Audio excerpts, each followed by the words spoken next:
불교 강좌 안녕하십니까, 묘원입니다. 인간이 가진 것은 오직 몸과 마음뿐입니다. 몸과 마음에 문제도 있으며 탑도 함께 있습니다. 수행을 할 때 몸과 마음을 알아차리는 것은 몸과 마음이 모든 일을 하고 있기 때문입니다. 모든 일의 원인이 되는 자신의 몸과 마음을 대상으로 하지 않고서는 법의 성품을 볼 수가 없습니다. 몸과 마음이 아닌 것은 관념으로서 선정의 대상이고, 몸과 마음은 실제하는 것으로서 제의 대상입니다. 깨달음을 얻기 위해서는 반드시 관념이 아닌 실제하는 것을 대상으로 알아차려야 합니다. 왜냐하면 실제하는 것에만 진실이 있으며 실제는 자신의 몸과 마음밖에 없기 때문입니다. 실제라고 하는 대상은 지금 여기에 있어야 하며, 그리고 실제로 느낄 수 있는 것들이어야 합니다. 실제하는 것들은 각기 고유한 특성이 있어서 느낄 수가 있으며, 이 느낌을 통해서만 법을 볼 수가 있습니다. 자신의 몸과 마음을 알아차린다고 하여 남에 대해 무관심해도 된다는 것은 아닙니다. 먼저 자신에 대한 문제부터 해결되어야 다음으로 남을 받아들이는 마음이 생깁니다. 자신의 몸과 마음을 알아차려서 바른 견해를 가질 때만이 남을 배려하는 마음이 생기게 됩니다. 자신의 몸과 마음을 알아차리면 과거와 미래로 가지 않아서 괴로움과 두려움이 제거될 수가 있습니다. 위파사나 수행이 깨달음으로 가는 길이라는 것은 바로 몸과 마음을 대상으로 느끼고 있기 때문입니다. 수행자 여러분, 오늘은 유깁을 원인으로 접촉이 일어나는 것에 대해서 말씀을 드리겠습니다. 12연기의 시작인 무명을 원인으로 행이 일어납니다. 다시 행을 원인으로 재생연결식이 일어납니다. 재생연결식을 원인으로 정신과 물질이 일어납니다. 정신과 물질을 원인으로 6가지 감각기관인 유깁이 일어납니다. 바로 오늘 말씀드릴 유깁을 원인으로 접촉이 일어납니다. 수행자 여러분,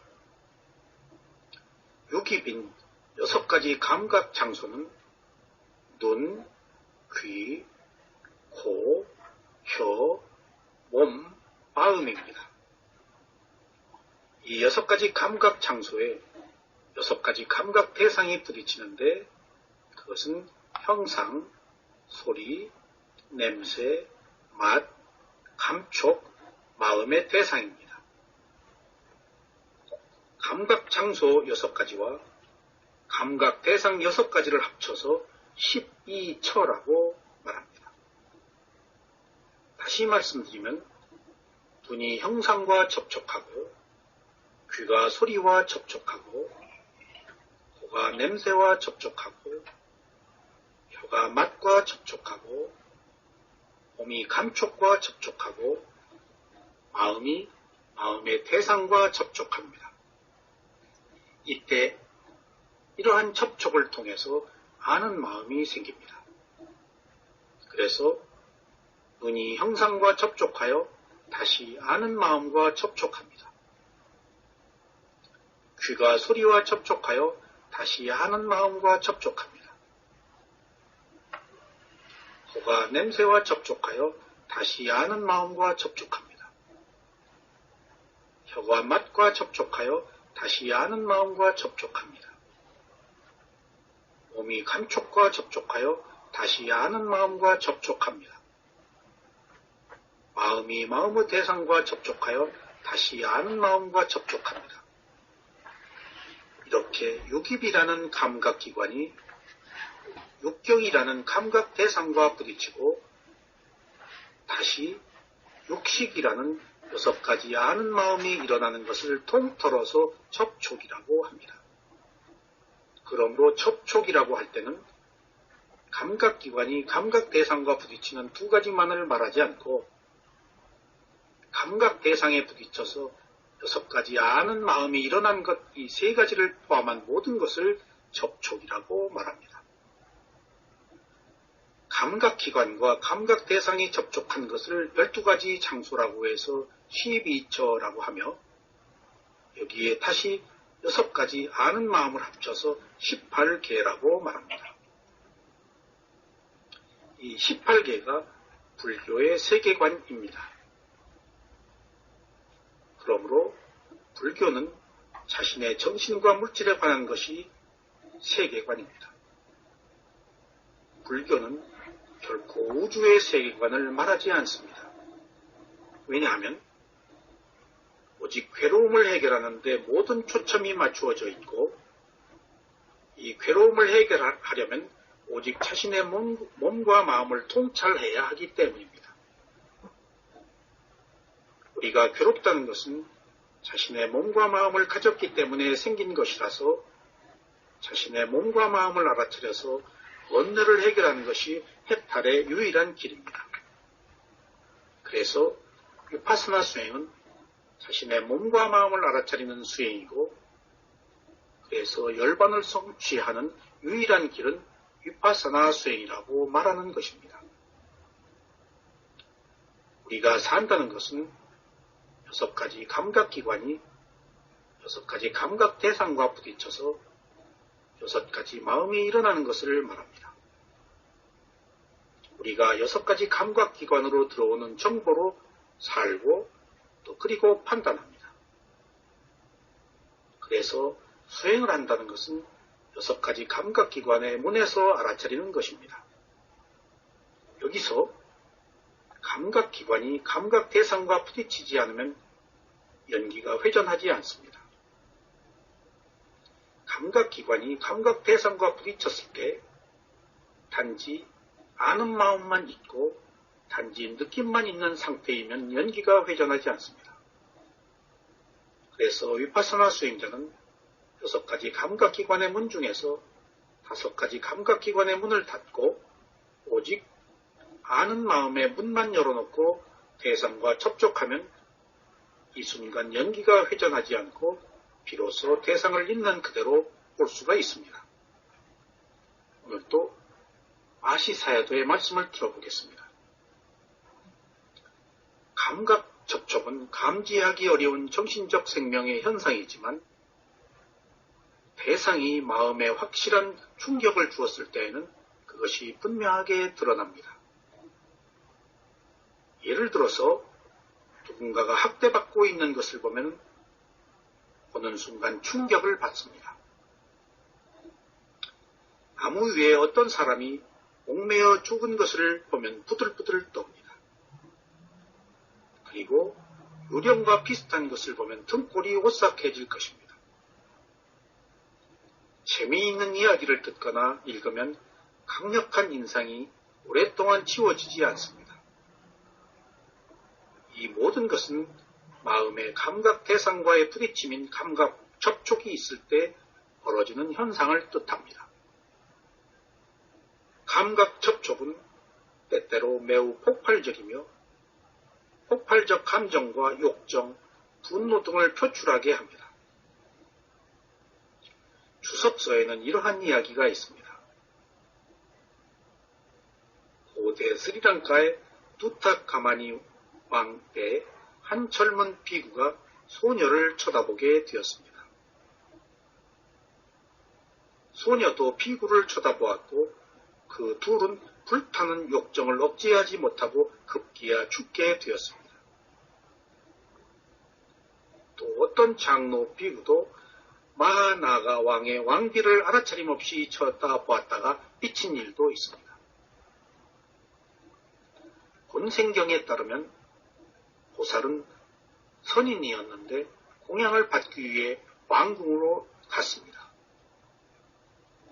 선인은 신통이 있었기 때문에 날아서 갔는데 선인이 갑자기 나타나자 왕비가 급하게 일어나는 바람에 걸치고 있던 옷이 흘러내렸습니다. 왕비의 매혹적인 몸매는 곧바로 오랫동안 잠재하고 있던 선인의 성욕을 솟구치게 했습니다. 선인은 음식을 전혀 먹을 수가 없었습니다. 선인은 신통도 사라져버렸기 때문에 걸어서 거처로 돌아간 선인은 욕정과 애욕의 불꽃으로 괴로워하며 누워 있었습니다. 이러한 사건의 전무를 들은 왕은 언젠가는 이전의 높은 본성을 되찾을 성자의 능력을 확신했기 때문에 선인에게 왕비를 바쳤습니다. 그리고는 왕비에게 선인의 이익을 위해 최선을 다하라고 은밀히 지시했습니다. 선인은 왕비를 데리고 왕궁을 떠났습니다. 일단 왕궁의 문을 나오자 왕비는 선인에게 되돌아가서 왕에게 칩을 요구하라고 하였습니다. 낡은 칩을 받았지만 똥과 오물을 치우기 위한 광주리 및 손도끼를 가지고 와야 했습니다. 선인은 몇 번이고 필요한 다른 물건들을 요구하러 왕에게 가야 했습니다. 왕비의 요구대로 여기저기 다니면서 집안의 허드렛 일을 하느라고 기진맥진했지만 선인은 아직도 욕정과 애욕에 사로잡혀 정신을 차리지 못하고 있었습니다. 시킨 일을 모두 다 한 다음에 선인은 좀 쉬려고 왕비 곁에 앉았습니다. 그러자 왕비는 선인의 수염을 확 잡아당기면서 말했습니다. 당신은 애욕과 욕망을 없애는 것이 목적인 사문이라는 사실을 모르시나요? 왜 그렇게 정신을 못 차리세요? 이 말에 정신이 번쩍 든 선인은 자신의 어리석음과 무명을 알아차렸습니다. 그래서 왕비를 왕에게 돌려준 다음 히말라야의 숲으로 가서 위파사나 수행을 하여 신통도 회복하고 죽어서 범청계에 이르렀습니다. 이 이야기가 주는 교훈은 보살과 같이 정신적으로 뛰어난 존재도 번뇌의 불길을 피하지 못했다는 것입니다. 선인은 전에도 왕비를 우연히 보았겠지만 감정을 뒤집어 놓을 정도로 감각 접촉이 강력하지는 않았습니다. 선인이 며칠 동안 욕정과 애욕의 불길에 휩싸이는 고통을 받은 것은 바로 왕비의 육체적인 형상에 대한 분명하고 생생한 감각 접촉 때문이었던 것입니다. 본생경에서 시위 왕은 사령관의 아내인 움마탄띠를 본 다음에 거의 미칠 지경이 되었습니다.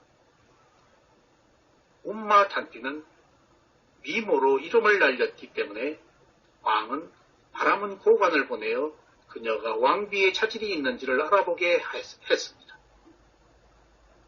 하지만 그들은 움마탄띠를 보자마자 미모에 매혹되어 자제를 못하고 그들을 위해 베푼 잔치를 엉망으로 만들어 버렸습니다. 바라문들의 문란한 행동에 논더리를 낸 움마탄띠는 그들을 집 밖으로 내쫓았습니다.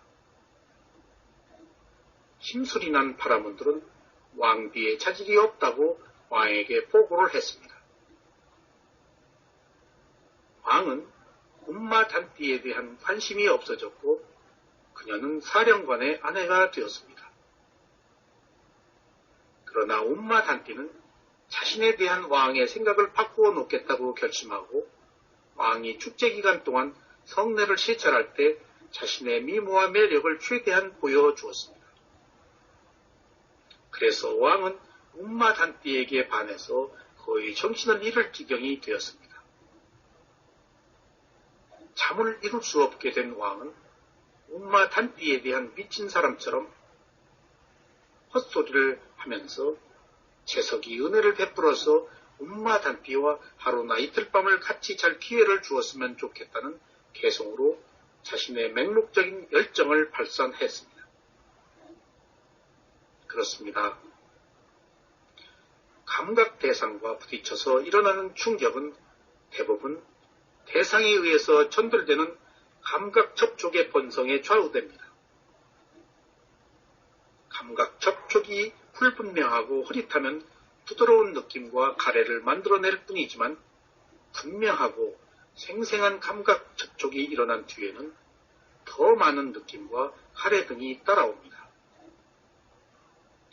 감각 접촉으로 인해 감정이 폭발할 수도 있습니다. 우리는 적대적인 대상을 보면 분노하고 무서운 대상을 보면 두려워합니다. 불쾌한 말은 우리를 짜증나게 합니다. 그래서 자기 자신의 자아를 북돋게 되면 자만심이 생깁니다. 영혼이 있다는 생각이나 업과 그 과보를 비웃는 가르침을 들으면 그릇된 견해를 갖습니다. 부러운 대상은 부러워하게 만들고 자기만 갖고 싶은 대상은 우리를 인색하게 만듭니다.